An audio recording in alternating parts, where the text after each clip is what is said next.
అద్భుతమైనటువంటి యాత్రను కూడా సంకల్పించుకున్నారు. ఏమిటా యాత్ర? ఎప్పుడు ఉంటుంది? మన సనాతన ధర్మంలో ముఖ్యంగా ప్రతి ఒక్కరు చేయవలసింది చార్ధామ్ యాత్ర. అందులో బద్రీనాథ్, కేదార్నాథ్, యమునోత్రి, గంగోత్రి. ఈ యాత్ర ఏదో ఒక 2 రోజుల్లో వెళ్ళొచ్చే యాత్ర కాదు పద్మిని. ఇక్కడి నుంచి బయలుదేరి రిటర్న్ వచ్చే వరకు 13 రోజుల యాత్ర, చార్ధామ్ యాత్ర. ఎప్పుడు ఉండబోతోంది అయితే? మే 1వ తారీఖున ప్రారంభమయ్యి మే 13వ తారీఖు వరకు అది కొనసాగుతుంది. అయితే మొదటి రోజు ఢిల్లీలో దిగిన తర్వాత హరిద్వార్, ఆ రోజు రాత్రి హరిద్వార్ లో ఉంటాము. తర్వాత రెండో రోజు హరిద్వార్ నుంచి బార్కోట్ వెళ్తాము.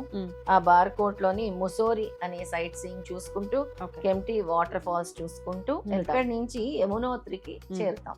ఇక్కడ నుంచి ఉత్తరకాశీ వెళ్తాం. తర్వాత ఉత్తరకాశీ నుంచి గంగోత్రి వెళ్తాము, అక్కడే స్టే చేస్తాము. తర్వాత ఉత్తరకాశీ నుంచి గుప్తకాశీకి వెళ్తాము. గుప్తకాశీలోనే ఆ నైట్ స్టే చేస్తాము. తర్వాత గుప్తకాశీ నుంచి సోనా ప్రయాగ్, కేదార్నాథ్ చేరుకుంటాము. తర్వాత 8వ రోజు కేదార్నాథ్ నుంచి మళ్ళీ ఎన్ రూట్ అయ్యి మళ్ళీ గుప్తకాశీ టు బద్రీనాథ్ వెళ్తాము. బద్రీనాథ్ నుంచి రిషికేష్ వస్తాం. రిషికేష్ లో ఓవర్ నైట్ స్టే. తర్వాత last 11th day Rishikesh to Delhi drop ఉంటుంది.